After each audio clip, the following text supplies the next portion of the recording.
In the year 2023, a huge step forward was made when cold cases that had been unsolved for 30 years were finally solved. These haunting secrets buried deep in the records of time held the key to justice and peace for the victims and their families. With better technology, committed investigators, and a never-ending drive to find the truth, these cases show the power of persistence and the unwavering commitment to finding answers to questions that have been around for a long time. Hi, and welcome back to our channel. If you are new here, please consider subscribing, as it helps us motivate to create more intriguing content for you. Let's have a look at the 3 decades-old cold cases solved in 2023. Richard Wheeler, a construction worker in Nockamixon Township, Pennsylvania, found a dead body in the woods on December 18, 1984. The 34-year-old Richard Wesley Wheeler had been shot 4 times in the chest and head. The doctor thought Wheeler had been dead for at least 10 days. Wheeler had a past of breaking the law. Before he got out of jail, a judge said he was guilty of selling marijuana in California. He was caught again and sent to the Danbury, Connecticut federal prison. In November 1979, he got out of jail, which was less than a year before he was killed. Before 1983, when a key piece of information came from a witness, police had been looking into the case for years. The witness said that Leslie Schmidt told someone to kill Wheeler. Schmidt was 39 years old when he died in 1980. He was a dealer. Schmidt met Wheeler in jail and gave him $250,000 so he could take care of his family while he finished spending the rest of his time. Schmidt also wanted Wheeler to run the meth lab he had set up.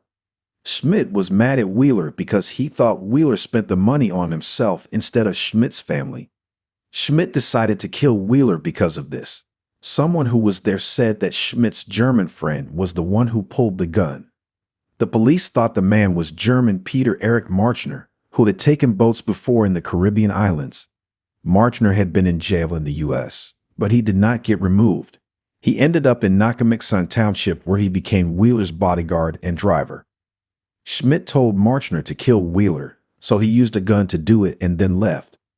The police thought that Schmidt killed Marchner to stop him from talking.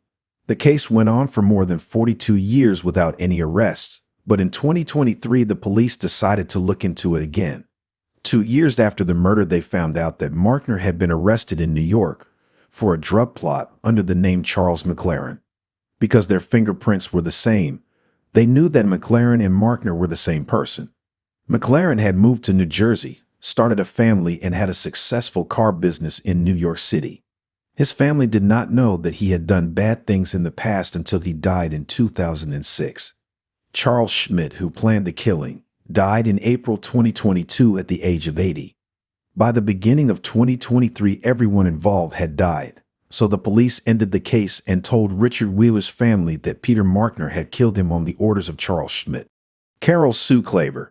Sue Klaber turned 16 years old in June 1976. She lived with her mother and 2 older brothers in Fort Wright, Kentucky. Her father had died 6 years ago. Carol really liked music, and since she was 5 years old, she had been playing the piano. She also knew how to play the guitar, and when she was in high school, she started learning how to play the violin. She was a member of both the Brownies and the Girl Scouts, and she also worked as a stripper at a nearby care home. On June 4, 1976, a young man in a 2-tone car pulled up next to Carol while she was riding her bike. After a few hours, she went home, took her bike out of the trunk of the car, changed clothes, and told her family that she was going to Cincinnati, Ohio, 5 miles away to have dinner with friends. The young man drove her, and 14 hours later, her naked body was found next to the road in a ditch. She had been hit in the head 7 times with something that looked like a tire iron, had her chain necklace put around her neck, and had been raped. The police thought she had been killed somewhere else and then left on the side of the road. But nobody was caught, and the case went cold. The officer who was obsessed with the case died in September 2017, but in the same year, the Boone County Sheriff's Office put together a cold case unit with 2 agents to look into Carol's murder. They got a sample of the killer's DNA and used it to make a picture of him or her. The agent got DNA samples from the 2 people he thought were the most likely suspects, but the results cleared both of them. In September 2022, The DNA data went to offCarol Incorporated, a DNA lab in Woodland, Texas. Their genetic genealogy took place. They found and took a DNA sample from one of the killer's children. When they looked at their father Thomas Dunaway's mitochondrial DNA, they knew he was the killer. Carol attended the same school area as Dunaway and resembled the sketch. She had purchased a two-tone 1973 Chevrolet Monte Carlo a few months before the murder. 9 days after the crime, she enlisted in the Army. Subsequently, she confessed to having killed someone else. She was incarcerated but was released after serving 7.5 years. Unfortunately, Carol passed away in 1990 at the age of 33, rendering Dunaway unable to be charged with her murder. In March 2023, the police informed Carol's family that the case had been closed. Thomas Klaber, who had discovered her body and identified it at the time, was relieved to finally have answers. However, 43 years later, he still harbored anger over his sister's untimely demise. The authorities plan to examine Thomas Dunaway's remains to obtain a DNA sample to include in the FBI's combined DNA index system, aiding in determining if he had committed any other murders. Patricia Carrahan. On September 28, 1979, 3 guys were at a picnic place near the shore of Lake Tahoe in Sugar Pine Point State Park, California. They found a badly beaten and raped woman. Nobody called the police or an ambulance. Instead, they told a reporter, and the reporter told the cops. When the police got there, the woman was already dead. The police thought she was still alive when the men found her. They found the woman's flip-flop in the picnic area and thought that the killer was chasing her through the area. When he found her on the beach, he raped, beat, and strangled her to death. Since the woman had no ID, the police could not find out who she was. They asked the 3 guys who had found her why they had not called the police right away. They said they all had warrants and did not want to get in trouble. Since the police could not show that they were involved in the murder, they were not charged. It said unknown female, Doe 979 on the woman's gravestone. The police estimated that she was between 35 and 45 years old. She was between 5.2 and 5.4 feet tall and between 115 and 130 pounds. She had brown eyes and dark brown hair with gray streaks that reached her shoulders. She also wore jewelry, like a deer-shaped pendant and a gold wedding band that said "To Mac from PMB." But no one came to claim her in the years that followed. In 2014, a cold case investigator took over the case and looked at the body.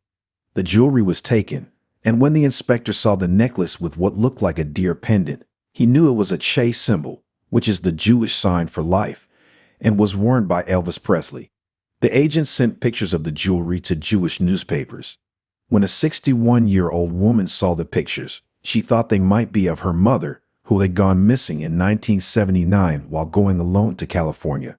The last time she saw her mother, she was on her way home. In October 1979, her family in Virginia said that she was lost. In 2015, the daughter gave the cold case cops a sample of her DNA. This showed that the woman who was killed was Patricia Carrahan, who was 35 years old.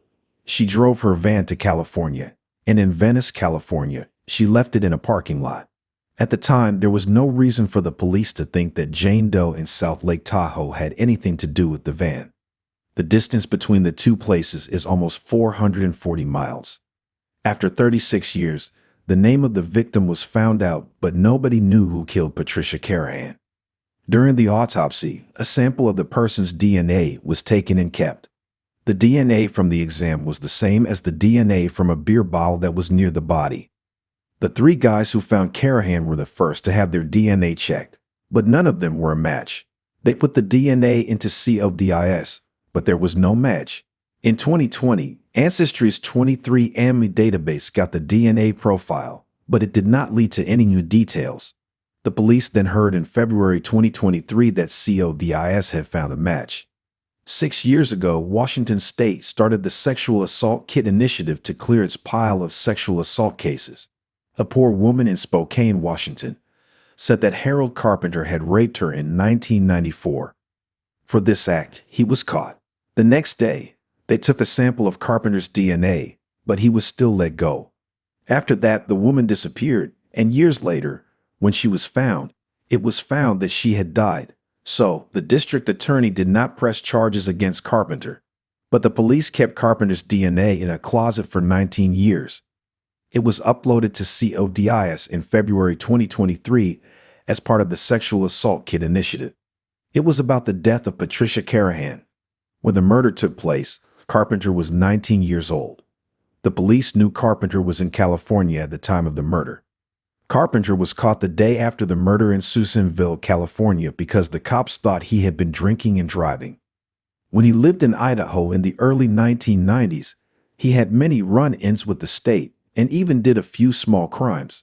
In the late 1990s, he and his wife moved to Sandpoint, Wash.